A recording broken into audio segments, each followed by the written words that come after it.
esta noche. Aunque todo lo relacionado con la familia, pues buscábamos agotarlo en todos los grandes temas que se trataron de la familia, por todos los que participaron, incluyendo nuestro hermano Edwin, que nos colaboró activamente en este programa, y otros más que colaboraron. Sin embargo, después de todo, siempre quedan, como dicen algunos popularmente, algunas cosas en el tintero. ¿Qué dice Ola? Pero sería bueno haber tratado también este tema o haber hecho esto, o haber esta conferencia sobre esto. Pues vamos a recoger esas cosas que nos quedaron como ahí en el tintero. Vamos a buscar recogerlas esta noche. ¿Correcto? De todas formas, esta noche es una escuela, como todos los jueves, es una escuela donde venimos a aprender. Y vamos a hablar sobre tres palabras que son importantísimas en la vida, el desarrollo y el crecimiento, desde luego, de toda comunidad, de la familia y de la sociedad. Sin estas tres cosas, dos cosas y una que las explica, dos cosas y una que explica las dos, que es la que hace la parte explicativa de ellas. La primera palabra que vamos a ver es responsabilidad. La segunda palabra que vamos a ver es disciplina. Disciplina. Y como parte explicativa de las dos anteriores, veremos lo que es la anomia. Anomia. Entonces, nos van a colaborar con la primera palabra, que es responsabilidad. ¿Qué es responsabilidad? Vamos a tenerla ahí. Vamos a tener ahí esa palabra, responsabilidad. ¿Qué es responsabilidad? ¿Alguien me quiere ayudar con la definición? ¿Qué es responsabilidad? ¿Ah? Cumplir con los deberes. Cuando somos responsables o responsabilidad son muchas cosas, pero es en primer lugar saber que debo responder por mis actos, por mis acciones y por mis decisiones. ¿Correcto? Debo de responder. Soy consciente que debo responder por mis actos, por mis acciones y por mis decisiones. Eso quiere decir que soy responsable en el hogar. Soy responsable ante la sociedad. Soy responsable ante el Estado.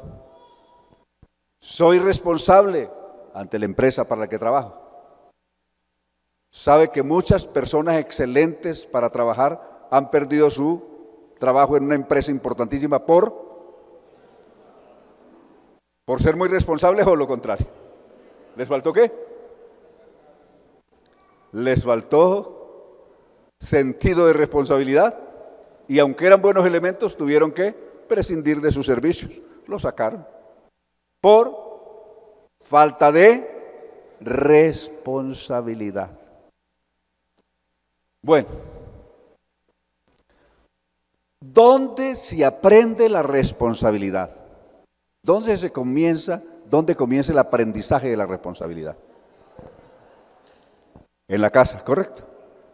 La primera escuela donde se aprende responsabilidad es la casa. De ahí que si alguien dice, o hay una persona que se puede calificar de irresponsable, entonces esa persona tiene un problema de fábrica. Viene con un problema, un defecto de fábrica. En su propia casa no le enseñaron el valor de la responsabilidad. ¿Correcto? Trae un problema de fábrica esa persona. Entonces, ¿a qué edad comienza la responsabilidad? ¿En qué momento de la vida comienza la responsabilidad? ¿Sabe usted?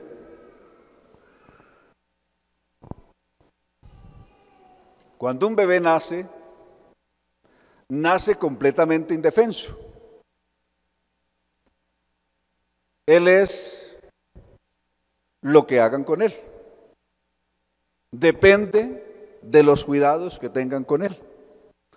Lo único que él puede hacer para pedir algo, pues es llorar. Y más grandecito, pues hace pataletas.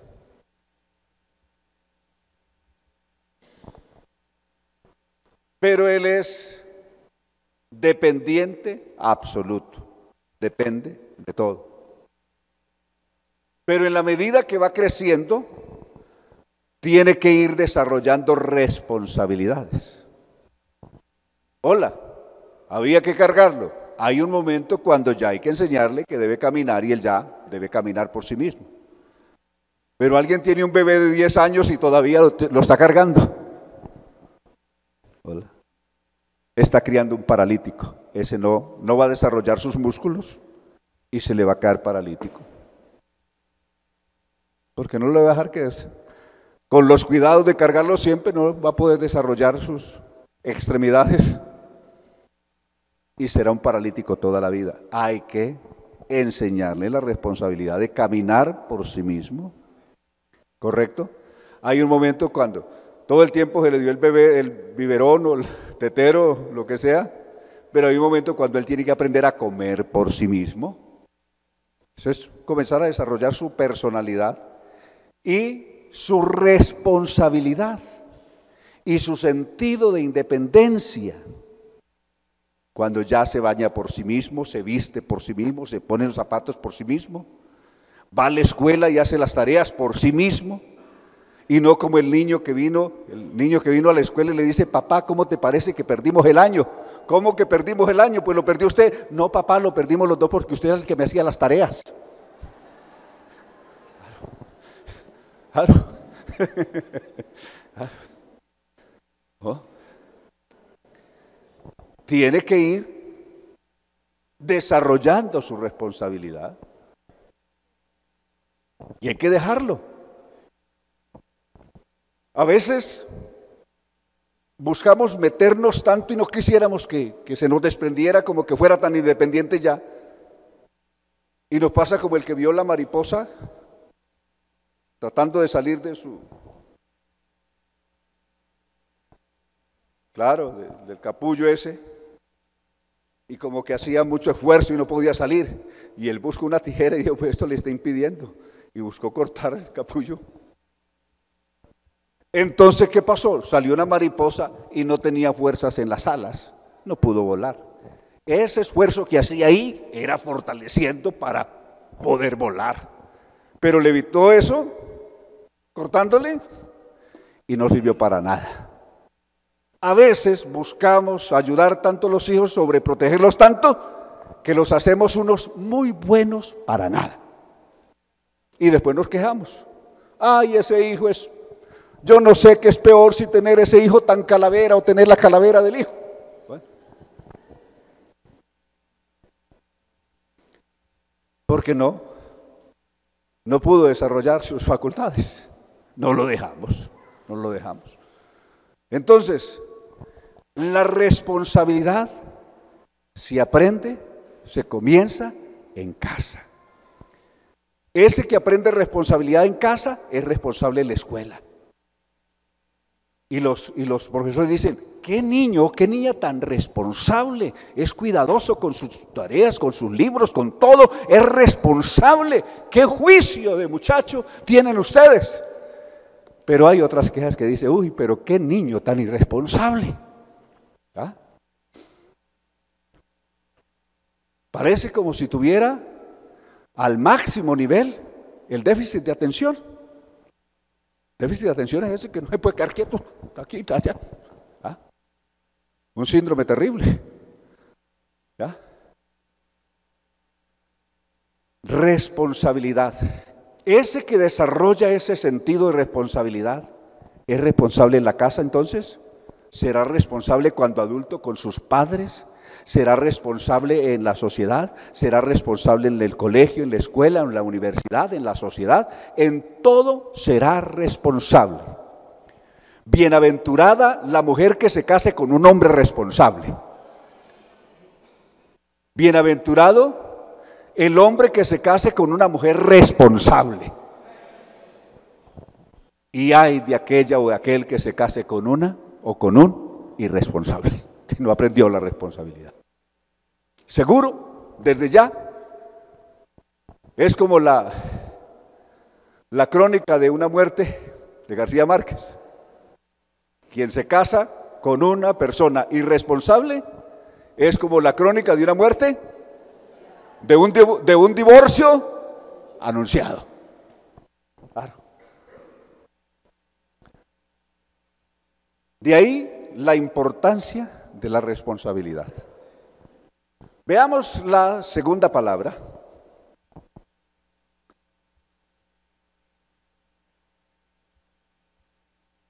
Disciplina, es la segunda palabra, disciplina.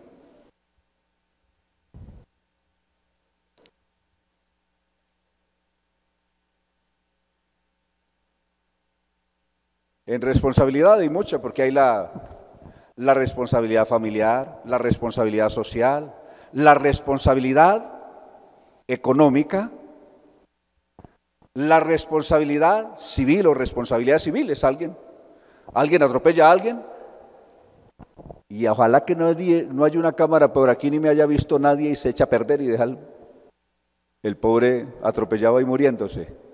¿Eso es responsabilidad o irresponsabilidad? Entonces hay responsabilidades civiles, hay responsabilidades penales, hay responsabilidades financieras. Quisiera detenerme un momentico ya que mencioné financieras. La responsabilidad financiera. Hay responsabilidad financiera porque existe la economía del hogar, la economía familiar, y existe la libertad económica. Pero ¿qué hay que hacer para poder llegar a tener libertad económica? Primero hay que tener responsabilidad económica. ¿Cuánto hay esa responsabilidad económica? Por ejemplo, en cualquier persona, si es soltero o si es casado igual.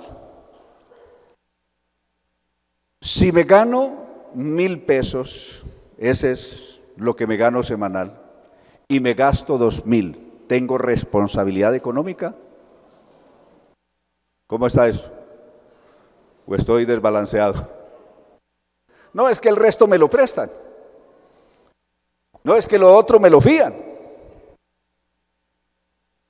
Recuerde, todo lo que nos prestan hay que pagarlo. Y lo que nos fíen hay que pagarlo.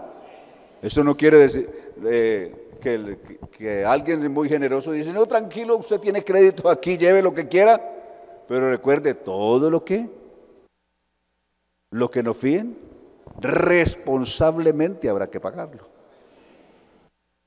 Porque después está, yo no sé por qué me reportaron a Data Crédito, yo no sé por qué estoy allí, por qué estoy allá, y con los créditos cerrados por todas partes.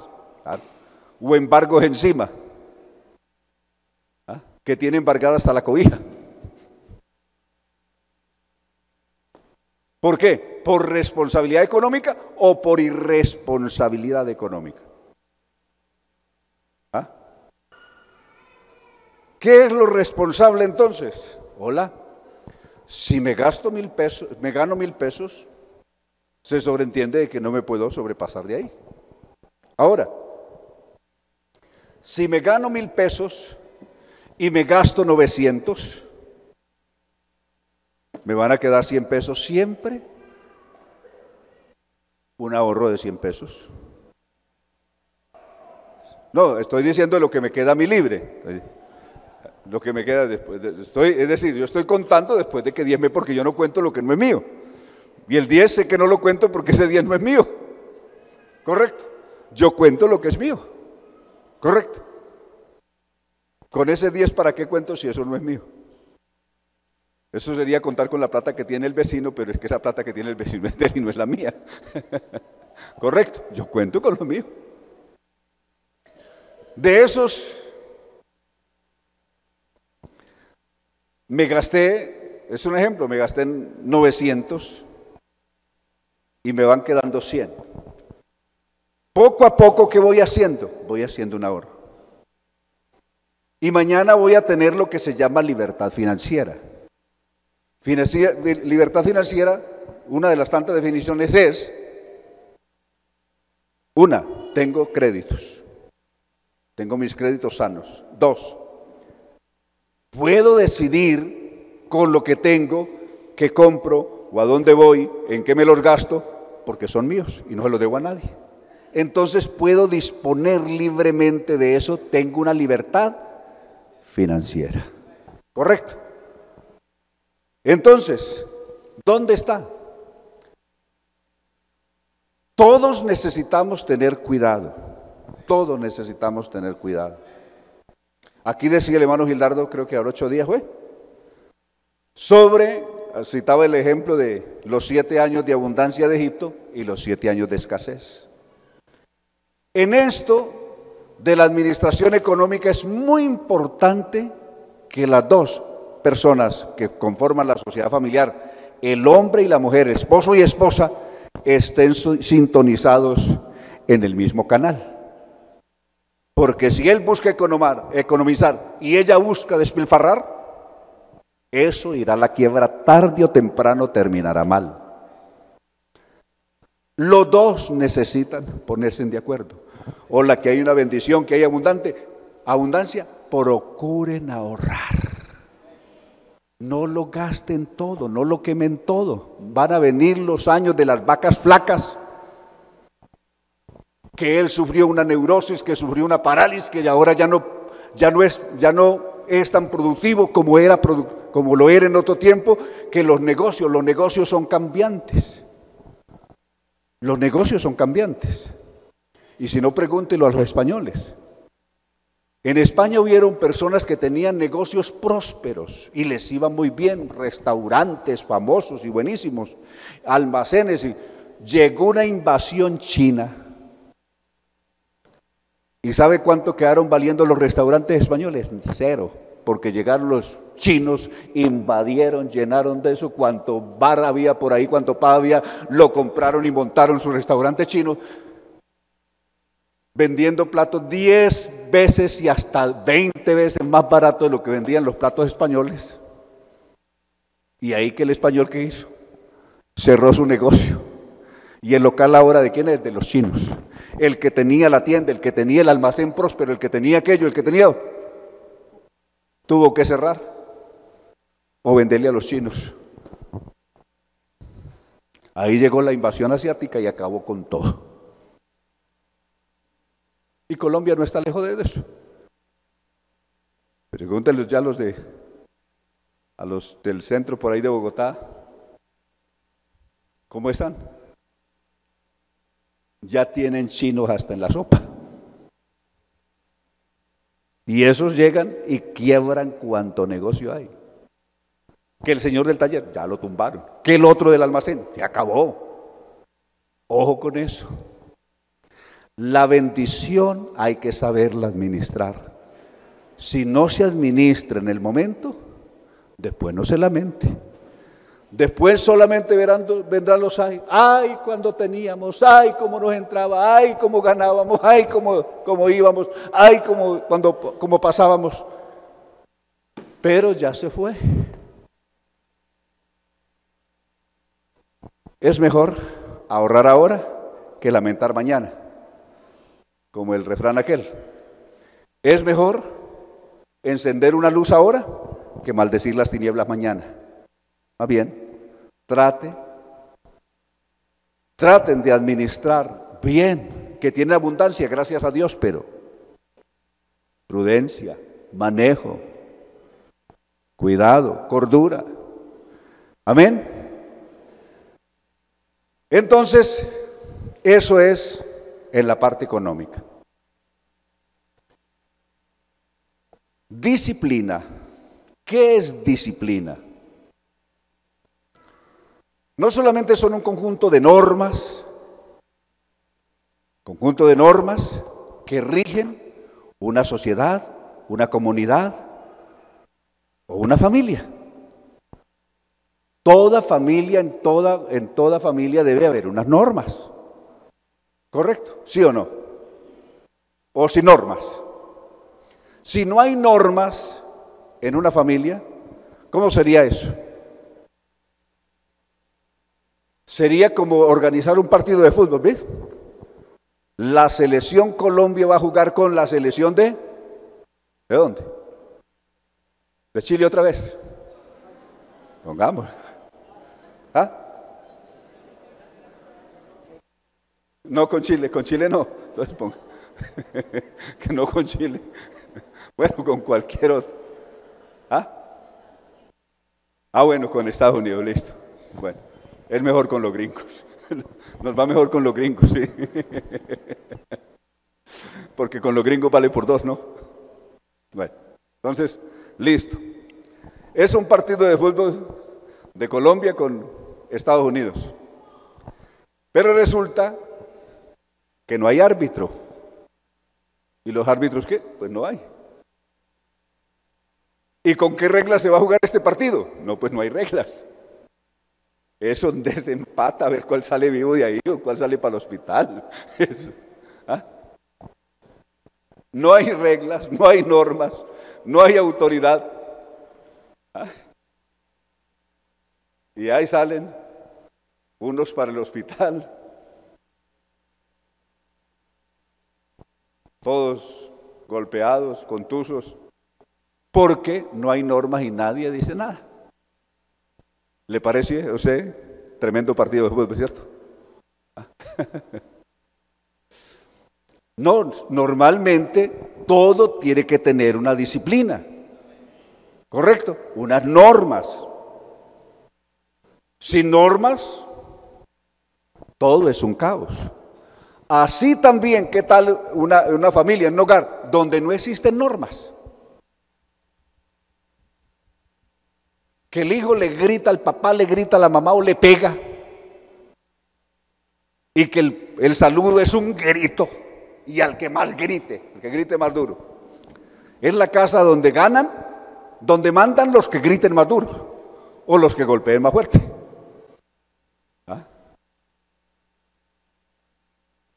Eso ni en la jungla. Porque pareciera que hasta los leones tienen normas, los felinos. Como que ellos también tienen algunas normas a seguir. Entonces,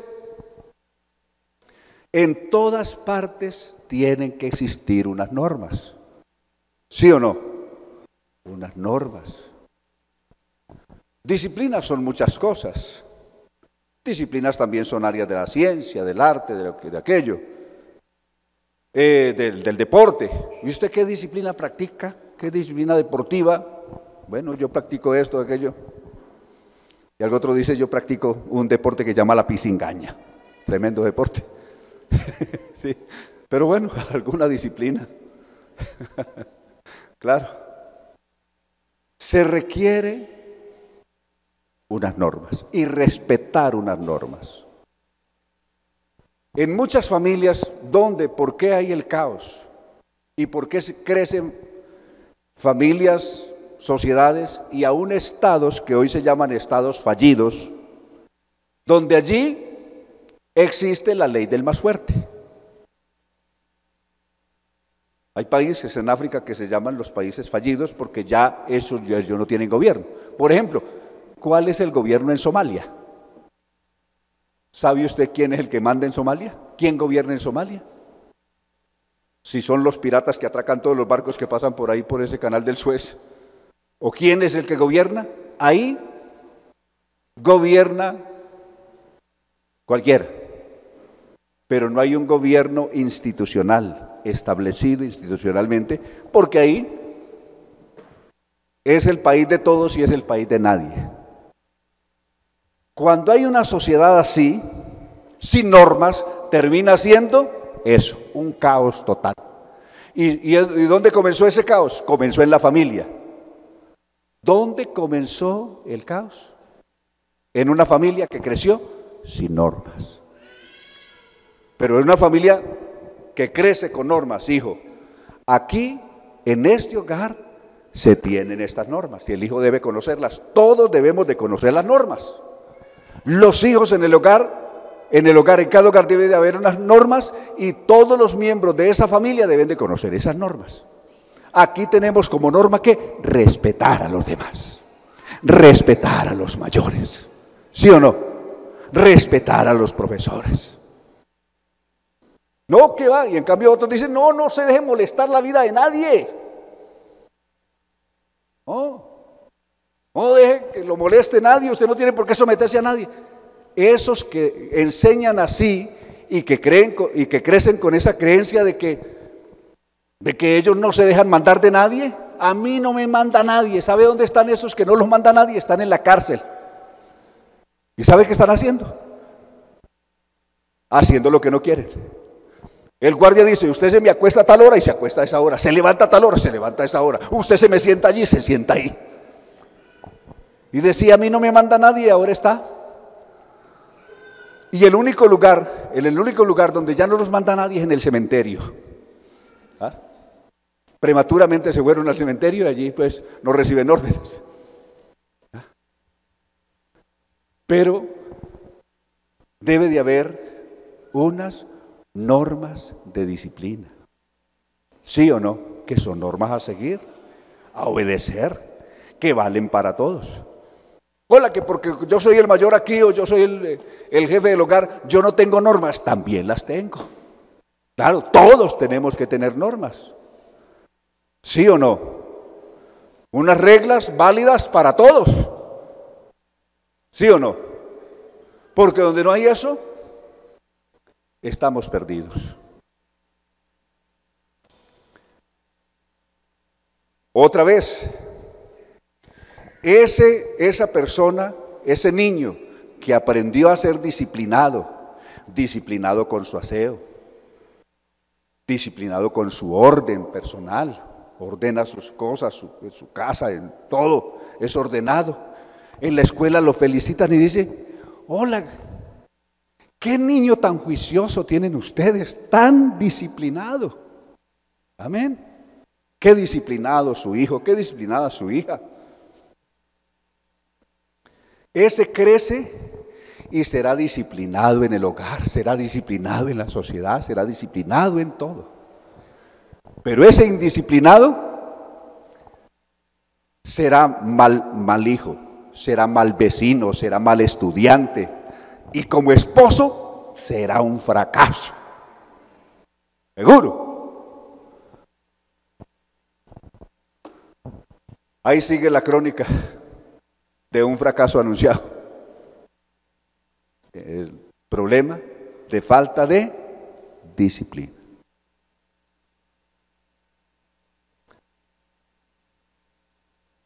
Y lo tercero que tenemos aquí es, y si no, esos como están conversando, ¿los ve? Anomia. Es una palabra que ha comenzado a emplearse solamente a partir de finales del siglo XIX y de principio del siglo XX comenzó por algunos escritores en un libro que se llama El suicidio y otros libros que hablan de la anarquía social, de los problemas sociales. Se comenzó a usar esta palabra. Se pronuncia o anomia, o algunos la pronuncian también anomía, y es válida las dos. Es decir, si la pronuncia anomia o si la pronuncia tildándole la i final, también es válido. Anomia o anomía, está escrita de las dos maneras. Como las palabras, la palabra resiliencia o la palabra resiliencia, que está escrita de las dos maneras y se puede pronunciar de las dos maneras y el significado es el mismo, correcto. Bien, entonces tenemos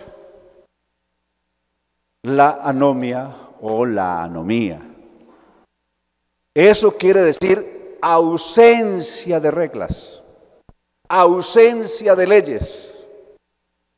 Bueno, ¿y cuáles son las normas de este hogar? No, aquí no hay normas. ¿Y cuáles son las normas de esta sociedad? Aquí no hay normas. ¿Y cuáles son las normas de esta comunidad? No, aquí no hay normas. Eso es anomia, ausencia de normas, ausencia de reglas, ausencia de leyes. Y entonces, si hay ausencia de todo eso, ¿quién manda? ¿Quién gobierna? ¿Quién obedece? ¿Quién hace? ¿Cómo se vive? Eso no es al punto de los que está llegando la sociedad hoy, incluyendo Colombia. ¿Quién manda aquí ya?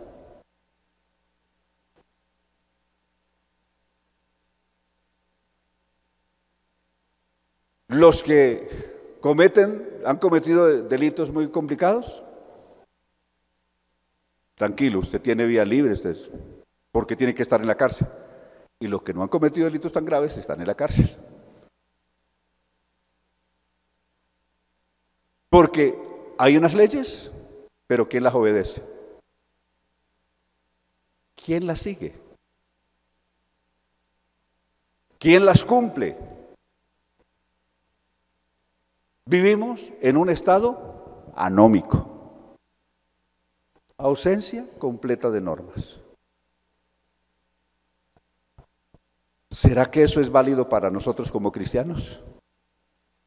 Repasamos. ¿Quién debe de ser la persona más responsable en el hogar? ¿El cristiano o el que no lo es? En la sociedad, ¿quién debe ser el más responsable? En el lugar donde vivimos, en la ciudad donde vivamos, ¿quién debe ser el más responsable? En cuestión de disciplina, ¿quién debe de ser el más disciplinado? ¿Nosotros u otros? ¿Qué dicen ustedes? ¿El Hijo de Dios o? Debemos de ser las personas exacto, las personas más disciplinadas y las personas más responsables.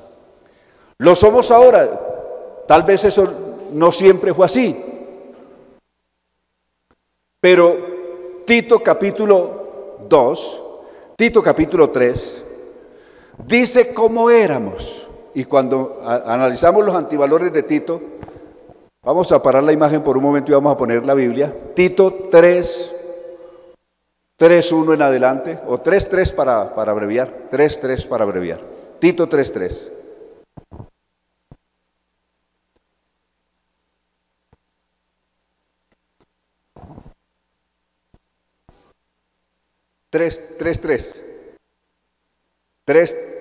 Tres. Ya, listo. Porque nosotros también éramos. Gracias a Dios que éramos. Eso está en el pasado. ¿Qué éramos? En otro tiempo, gracias a Dios, éramos ¿qué? Insensatos. ¿Qué es insensato? Hombre, no haga eso que no le conviene. Y era como si nos empujáramos a que lo hiciéramos más rápido. La insensatez. ¿Cómo éramos? Rebeldes.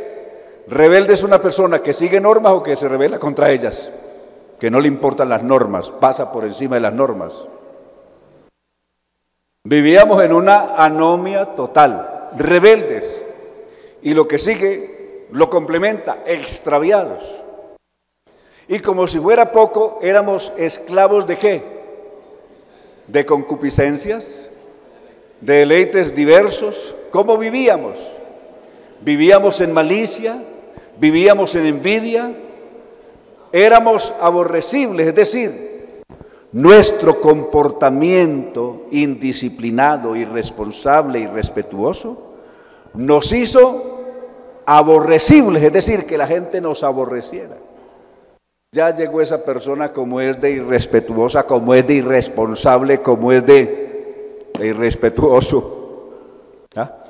Nos hizo, nuestro comportamiento nos convirtió en personas aborrecibles. Y como si fuera poco, aborreciéndonos unos a otros. Eso éramos. ¿Hasta cuándo? Gracias a Dios que eso tuvo un asta. Eso tuvo un asta. Pero cuando se manifestó la bondad de nuestro Salvador y su amor para con los hombres, ¿qué hizo? Nos salvó. ¿De qué nos salvó? De ese desorden de vida, de ese relajo de vida, de esa conducta extraviada. ¿Correcto? Nos salvó, no por obras de justicia que nosotros hubiéramos hecho, sino por su misericordia. Alabanzas a Dios. Gloria a Dios.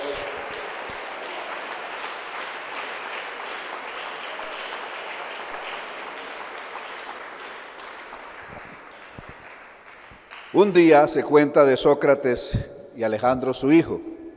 Estaban sentados en la sala de casa y en aquel entonces pues no existía la psicología, sino que existían los fisonomistas, los que según cierta morfología o ciertas formas externas de las personas, si era muy flaco, decían este es una persona melancólica, nostálgica.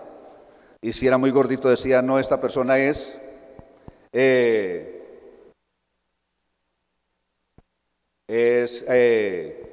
sanguínea o no, los flemáticos eran los que veían como aburridos. Una persona muy seria, como aburrida, este es un flemático. Y así eran las normas que seguían los fisonomistas, que se llamaban así en ese entonces. Estamos hablando por allá del siglo V y IV antes de Cristo. Entonces fue entrando un fisonomista y quedó viendo a Sócrates y comenzó a decir, este hombre debe de ser petulante, un mentiroso, un ladrón. Sí, según los rasgos, la fisonomía dice que este hombre debe ser un criminal. Y Alejandro, su hijo, que estaba ahí, no se aguantó y se levantó para darle golpes al fisonomista y sacarlo a patadas de la casa. Y Sócrates calmadamente le dijo, Alejandro, cálmate, siéntate. Lo que ese hombre está diciendo es verdad. Si yo no fuera por los conocimientos que tengo, han hecho que refine un poco mi personalidad y refrene mis impulsos, yo sería todo eso que ese hombre está diciendo y mucho más. Entonces Alejandro se sentó. Hermano, nosotros seríamos hoy las peores personas de la sociedad si no fuera por esa misericordia. Por esa misericordia. Seríamos lo peor de la sociedad si no fuera por esa inmensa misericordia del Señor. Alabanzas a Dios, pero gracias a Dios que un día Jesucristo nos rescató. Jesucristo nos buscó, nos encontró en el camino, nos levantó del lugar donde estábamos caídos. Cambió nuestro corazón, cambió nuestra vida, cambió nuestros pensamientos, cambió todo. Alabanzas a Dios. Y si el diablo nos tenía programados para el mal, Jesucristo nos hizo ¿un qué? ¿Ah? Decía, desde el lenguaje tecnológico decimos, ¿nos hizo qué? nos reprogramó, nos hizo un reseteo tremendo, nos reseteó y borró todo lo que había en el disco duro. Amén. Y nos puso un disco nuevo, con una programación nueva. Alabanzas a Dios. De ahí que todas las cosas viejas pasaron. Y ahora que en Cristo todas las cosas son nuevas. Alabanzas al Señor Jesús. Démosle gracias al Señor. ¿Qué tal si están de pie?